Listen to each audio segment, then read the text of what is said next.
बात पता है आज के हम अब ब्रिटिश गवर्नमेंट के अंडर में नहीं हैं। We are now living in Indian government. वैसे ही बहुत सारे मसीह लोगों को ये बात आज बिल्कुल का ज्ञात नहीं है उन्हें कि अब वो पुरानी वाचा में नहीं है, अब वो नई वाचा में है। आप जानते हैं पुरानी वाचा के अंदर एक सबसे दुखद बात क्या थी कि परमेश्वर ने उन्हें कहा था, विदाउट होली स्पिरिट तुम्हें मेरी आज्ञाओं को मानना है। लेकिन नए नियम के अंदर जो सबसे बड़ा प्रिविलेज हमें मिला है, परमेश्वर ने हम सबों को पवित्र आत्मा दिया है ताकि हम उसके साथ चल पाएं। आप जानते हैं मोस्ट ऑफ पीपल ये बात का कम नॉलेज रखते हैं, लेकिन आज आप जानिए। क्या आप जानते हैं जब परमेश्वर ने आदम को बनाया तब परमेश्वर ने आदम ने अपनी पत्नी का नाम हवा रखा, लेकिन परमेश्वर ने उसकी पत्नी का नाम हवा नहीं रखा था। उसका नाम क्या रखा था? क्या रखा था? इंग्लिश में लिखा गया है हेल्पर। अब मैं बताना चाहता हूं, जब आप नए नियम में यीशु मसीह जब पवित्र आत्मा के लिए बात करता है, आप जानते हो वो सेम वर्ड यूज करता है पवित्र आत्मा के लिए। मैं पिता से प्रार्थना करूंगा और वो तुम्हें एक सहायक देगा। जैसे हवा जो थी वो आदम के मदद के लिए थी, वैसे ही सेम पवित्र आत्मा भी आपके मदद के लिए भेजा गया है। देखो, आज मैं आपके साथ जो शेयर कर रहा हूं, मैं ये बात अच्छे से जानता हूं, आप में से अगर कोई 4 घंटा बाइबल स्टडी भी करता है ना, तो भी ये काम वो खुद की शक्ति से नहीं कर सकता। ये काम करने के लिए आपको खुदा को पुकारना है। और मैं इतना भी कहूंगा, जिसने परमेश्वर को इन चीजों के लिए पुकारा और वो ये चीज न कर पाए, इट इज इम्पॉसिबल। ठीक है, आइए मैं आपके सामने पहले बेस रख रहा हूं। आप जानते हैं, मैं कुछ इंसिडेंट्स रख रहा हूं आपके सामने जो यीशु मसीह के साथ हुए इस पूरे पवित्र शास्त्र में। जब परमेश्वर शरीर में आया यीशु मसीह के अंदर, और आपने देखा होगा इन दोनों का, पिता और पुत्र का, दोनों का नाम यस से स्टार्ट होता है। कभी एक बार आप बोलते ना hallelujah. Do you know what is the meaning of hallelujah? Hallelujah, yeah it's a short form of Yahweh. या मतलब उसकी स्तुति हो, यहोवा, और नए नियम में यीशु। और आप जानते हैं जब यीशु इस पृथ्वी पर आया, मैंने उसके जिंदगी की कुछ ऐसी बातें सीखी इन दिनों में जो मैं आज आपके साथ शेयर करना चाहता हूं। आप जानते हैं कब से उससे लोगों ने टॉर्चर करना स्टार्ट किया? बाइबल कहती है 30 साल की उम्र में जब वो अपना घर छोड़ के निकला, तो सबसे पहले उसकी फैमिली ने उसके लिए एक बात कही कि इस व्यक्ति का चिट ठिकाने पर नहीं है। इंग्लिश में ऐसा कहा जाता है, he is a crazy man. आप मुझे बताइए, अगर आपकी फैमिली में से कोई भी बाहर जाके आपके लिए कहे कि ये पागल है, सोचो ये आपके लिए कितनी पेनफुल चीज होगी कि आपका परिवार आपकी इंसल्ट करता है। पर आपको पता है यीशु मसीह को इस बात का कोई फर्क नहीं पड़ा। उसके बाद जब वो सेवकाई करने निकला, आप कांस्टेंट देख सकते हो उसके डिसाइपल्स, उसके चेले उसे नहीं समझते थे, लेकिन ये बातें भी उसे इतनी हर्ट नहीं करती थी। तीसरी बात आप देखोगे, जब उसके साथ एक हद हो गई, जब लोगों ने उसे शैतान पुकारना स्टार्ट किया। बहुत सारे लोगों ने कहा ये दुष्ट आत्मा जो निकालता है ना, ये खुद की ताकत से नहीं निकालता है, ये कहां जाता है वहां पर सेटिंग करके आता है शैतान के साथ, ये दुष्ट आत्माओं की सहायता से दुष्ट आत्मा निकालता है।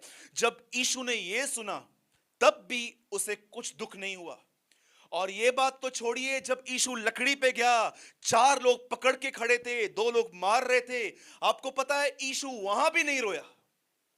पूरी बाइबल के अंदर यीशु मसीह 2 बार रोया है। और मैं आज आपको वही 2 बातें समझाना चाहता हूं कि परमेश्वर कब आपके साथ ब्रोकन होता है रहकर। आप जानते हैं फर्स्ट टाइम यीशु कब रोया? कितनी बड़ी बात है, उसे कीले लगे, उसे गालियां पड़ी, उसके मुंह पे थूका गया, पर वो एकदम जैसा था वैसा ही बना हुआ। लेकिन एक चीज जब उसके साथ हुई, लिखा है वह रोया। और आज आपको भी ये बात देखनी है कि परमेश्वर आपके साथ आनंदित है कि वो आपके साथ रोता है। डू यू नो एक दिन क्या हुआ? बाइबल कहती है वो यरूशलेम आया, और जब उसने यरूशलेम को देखा, बाइबल कहती है वो रो पड़ा। ही क्राई, वो रोया। क्यों रोया वो? उसके नीचे रीजन लिखा है, क्योंकि उसने ऐसी बेड़ें देखी जिनका कोई चरवाहा नहीं था। आपको पता है प्रभु यीशु कब रोता है? जब एक कलीसिया को एक अच्छा लीडर नहीं मिलता, जब वो देखता है कि जो लीड कर रहे हैं चर्च को, वो एक करप्शन में जी रहे हैं, ये बात उसे तोड़ती है।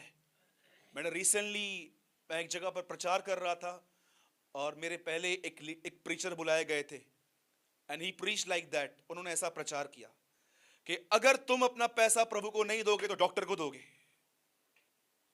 मेरी आत्मा जल गई अपने आप में। पैसा दो प्रभु के राज्य में, अगर नहीं दोगे तो ये तुमको डॉक्टर को देना पड़ेगा। और लोग डर डर के डाल रहे थे। और मैं सच कह रहा था, मैंने प्रभु से प्रार्थना की, प्रभु मीटिंग पूरी होने के बाद मुझे इस आदमी से 10 मिनट मिलना है, ताकि मैं जानूं कि किस यीशु का प्रचार कर रहे हैं हम। परमेश्वर हर्ट होता है ऐसी प्रीचिंग से। परमेश्वर हर्ट होता है उन प्रचारकों से जो अपनी चर्च को गिल्ट में लेके जाते हैं। Do you no guilt? जिस जिस प्रचार को सुन के आपके अंदर गिल्टीनेस आती है कि मैं कितना घटिया आदमी हूं, मैं कब सुधरूंगा। आपको पता है पौलुस कहता है gospel is the gospel of hope. सुसमाचार उम्मीद का सुसमाचार है, आशा का सुसमाचार है। वो प्रचार जो आपको गिल्ट में लेके जाता है, वो प्रचार कभी परमेश्वर की तरफ से नहीं हो सकता। यीशु मसीह ने कभी भी ये नहीं कहा कि तुमने सुना था और तुम्हारे साथ ये होगा, फुल स्टॉप, जाओ। यीशु मसीह ने हमेशा उन्हें रास्ता दिखाया कि भले ही तुम कैसे भी हो, तुम बाहर आ सकते हो। The gospel is a gospel of hope. और जब परमेश्वर देखता है ऐसे प्रचारकों को जो चर्च को गिल्ट में लेके जा रहे हैं, जो परमेश्वर का एक गलत चित्र वहां पर भेज रहे हैं, बाइबल कहती है वह उस समय रोया जब उसने देखा कि ये ऐसी बेड़े हैं जिनका कोई चरवाहा नहीं है। मेरे भाइयों और बहनों, मैं आपको बताना चाहता हूं, आप में से कितने भी लोग यहां पर हैं, चाहे आपके लाइफ में एक सीक्रेट सिन है या आप एक पब्लिकली सिन करते हैं, मैं आपको बताना चाहता हूं, स्टिल यू हैव होप। परमेश्वर आपको छुड़ा सकता है। सिर्फ एक कंडीशन पे, आपको और मुझे ईमानदार बनना है। उसके सामने मान लेना है कि हां प्रभु, मैं ऐसा हूं, बड़े से बड़ा गुनहगार वहां से आ सकता है। एंड सेकेंड थिंग जो मैंने उस प्रीचर के मुंह से सुनी, जानते हो उन्होंने क्या कहा? Jesus love Sinners. आपको पता है इस पूरे होल बाइबल में ये वर्ड नहीं है। अगर आपको कहां मिले तो प्लीज आप मुझे दिखाना। The Bible says Jesus call sinners to repentance. मैं पापियों को मन फिराने के लिए बुलाने आया हूं।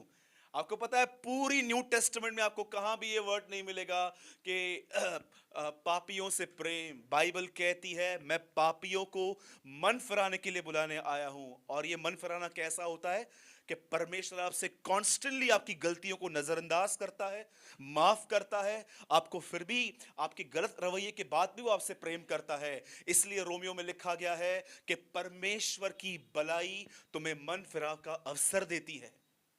कभी आपने सोचा कि आपके अंदर कोई बदलाव न होने की वजह से भी खुदा क्यों आपको अपना प्रेम देता है, आपकी सारी जरूरतें पूरी करता है, ताकि आप अब मन फेर के उसके पास आए।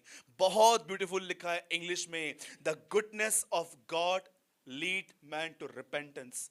एक परमेश्वर की भलाई तुम्हें मन फिराना सिखा देती है।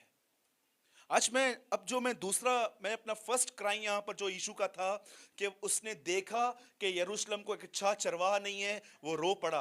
अब मैं दूसरा आपके साथ शेयर करना चाहता हूं जो हमारे जिंदगियों से बहुत जुड़ा हुआ है। संसार से बाहर आए, वो मूसा के पीछे पीछे चल रहे थे, हम यीशु के पीछे पीछे चल रहे थे। हमारा पानी का बपतिस्मा हुआ जब वो लाल समुद्र के नीचे से गुजरे, उनका बपतिस्मा हुआ। हमारा पवित्र आत्मा का बपतिस्मा हुआ, वो बादल के नीचे थे, उनका बपतिस्मा हुआ। पर आपको पता है वे नाश हो गए। और जिस वजह से वो नाश हुए, वो सिन यहां मेंशन है, लिखा है उनके अंदर विश्वास के साथ बैठा नहीं। आप जानते हैं किन लोगों के अंदर परमेश्वर का वचन विश्वास के साथ नहीं बैठ पाता? Do you no this thing? वो कौन से लोग होते हैं जिनके अंदर प्रभु का वचन विश्वास के साथ नहीं जाता? आपको पता है जब आप नए नए प्रभु में आए थे, आप कितने टूटे हुए थे, आप सहारे की तलाश में थे, आप ये सोचते थे कहां से भी मेरी भलाई हो, बस हो। आप ये सोच के नहीं आए थे कि मैं कलीसिया में हमेशा आऊंगा। आप टूटे हुए हृदय से अपने छुटकारे की भूख और प्यास रख के यहां पर आए थे। आपको पता है उन दिनों में आप वचन इतना सुनते थे ध्यान से, और जैसे वचन चलता था आपके आंखों से आंसू बहते थे। आप बोलते थे परमेश्वर मुझसे, प्रभु ने मुझसे बात की। लेकिन जब आपकी प्रॉब्लम दूर हो गई और आहिस्ते आहिस्ते आपको कलीसिया में लोग मिल गए, अब आप थोड़े फेमस बन गए, अब आपको थोड़ा वचन का नॉलेज आ गया, अब आपको पास्टर के साथ घूमने का मौका भी मिल गया, आहिस्ते आहिस्ते आपकी प्रभु के साथ पकड़ ढीली पड़ गई, और अब आप एक फॉर्मल वे में प्रभु के साथ चलने लग गए कि चलो 8 to 9 चर्च में जाना है। पर आप सोचो इन स्टार्टिंग के दिनों में आप प्रभु के पास कैसे आए थे? आप जानते हैं यहां पर क्या हुआ? अब सुनिए, मैं एक स्टोरी आपको बता रहा हूं जिसका जिक्र इस पवित्र शास्त्र में आया हुआ है। आप जानते हैं एक दिन बाइबल कहती है एक समय था कि यीशु मसीह विजिटिंग्स कर रहा था। कई बार वो जकई के घर में गया, एक बार वो शिमोन कोड़ी के घर में गया, लेकिन एक परिवार ऐसा था जिनके साथ वो बैठता था, और उस परिवार का नाम था मार्था और मरियम। और जब यीशु वहां जाता था, मैं पूरे हृदय से ये बात पर विश्वास करता हूं कि यीशु हमेशा कोई वचन शेयर करके उनको ब्लेस करता था वहां पर। लेकिन हुआ क्या जानते हो? जो वचन उन्होंने सुना था, अब समय आया कि उस वचन को वो कैरी करके रखें। आपके साथ क्या होता है? आप यहां आते हैं, प्रभु का वचन सुनने के लिए आते हैं, लेकिन एक प्रॉपर समय आता है कि जब आप किसी प्रॉब्लम में आते हो ना, परमेश्वर आपको वर्ड देता है। बहुत कम लोग हैं जो उस वर्ड को ग्रिप करके रखते हैं। जैसे पौलुस कहता है कि I am grip with my calling, वो कहता है मैं अपने बुलाहट के साथ बंधा हुआ हूं। बहुत कम लोग होते हैं जो अपने उस ग्रिप करके रहते हैं। पर आपको पता है, जब इनके घर में प्रॉब्लम आई, इनका भाई बीमार पड़ गया, इन्होंने फेथफुली यीशु को एक संदेशा भेजा कि जिसे तू प्रेम करता है वह बीमार है। और जब यीशु ने यह सुना तो उसने क्या कहा कि नहीं, अभी नहीं चलना है। और उसके बाद जब उसने चलना स्टार्ट किया, और 4 दिन वहां पर लगे थे जाने के लिए। आपको पता है वहां पर क्या हुआ? एक चेले ने उससे पूछा, प्रभु हम कहां जा रहे हैं? बोला वहां पर लिखा गया है। थोमा ने उसके लिए कहा, मरने वालों के साथ हम भी मरने चलें। आपको पता है ये मजाक नहीं है, ये अनफेथ है, ये अविश्वास है। आप जानते हैं उसने क्या कहा? क्यों ऐसा कहा, मरने वालों के साथ हम भी मरने चले? क्योंकि आप उससे एक चैप्टर पहले पढ़ना, यीशु उसी जगह से वापस आया था क्योंकि लोग उसे मार रहे थे। अब यीशु वापस वहां जा रहा है, इसीलिए उसने कहा चलो मरने वालों के साथ हम भी मरने चलते हैं वहां पर। और जब वो वहां पर गया, अब सुनिए किसके सामने वो रोया? मार्था के सामने कि मरियम के सामने? मैं आपसे एक सवाल पूछ रहा हूं। 2 बहनें थी, मार्था और मरियम। यीशु मसीह मार्था के सामने रोया है कि मरियम के सामने? पक्का? ओके, सुनिए, जैसे यीशु वहां गया, बाइबल कहती है मार्था को पता चला कि यीशु आया हुआ है। बाइबल कहती है वो अपने घर से निकली और भाग के वहां पर गई, और उसने यीशु से कहा, प्रभु यदि आप यहां होते तो मेरा भाई कदापि न मरता। और यीशु को वो कहती है, प्रभु सुन, अभी भी तू परमेश्वर से कुछ मांगेगा, वो तुझे मिलेगा। और यीशु उसे साफ शब्दों में कहते हैं, तेरा भाई जी उठेगा। लेकिन वचन कहता है कि वो कहती है, हां पुनरुत्थान के दिन जीवित होगा।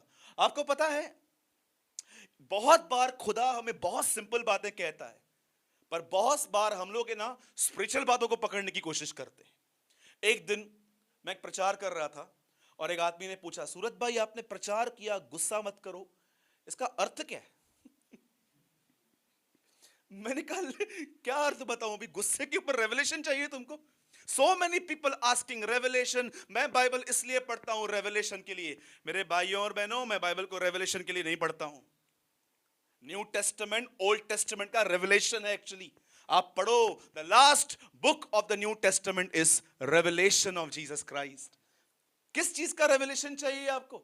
बहुत सारे लोग क्या करते हैं जानते हैं? सामने सामने साफ साफ बात लिखी है वो नहीं पढ़ेंगे, इसमें गहराई में जाना है, इसमें और गहराई में जाना है। एक वचन लिखा हुआ था, उसमें लिखा था लालच मत करो क्योंकि ये मूर्ति पूजा के समान है। अब एक आदमी इसके ऊपर रेवलेशन ढूंढ रहा था। बहुत बार क्या होता है, खुदा आपसे बहुत सिंपल बातें कहता है लेकिन हम उन बातों को समझ नहीं पाते हैं। अब प्रभु ने ये नहीं कहा मार्था चिंता मत कर, बादलों पर रहूंगा, देखना ये लाजर जिंदा होगा। यीशु ने सिंपल कहा तेरा भाई जी उठेगा। कितने लोग हैं जो बाइबल को सच बताओ सिर्फ रेवलेशन को पाने के लिए पढ़ते हैं ताकि आप अगले दिन टाइप करके सबको भेजो और लिखो I got it. So many boosting आजकल यहां से होती है खड़े होके, मैं 40 दिन के उपवास में था तब खुदा ने मुझसे बात की। अच्छा उपवास था इसलिए बात की, बगैर उपवास के तुमसे बात नहीं करता है।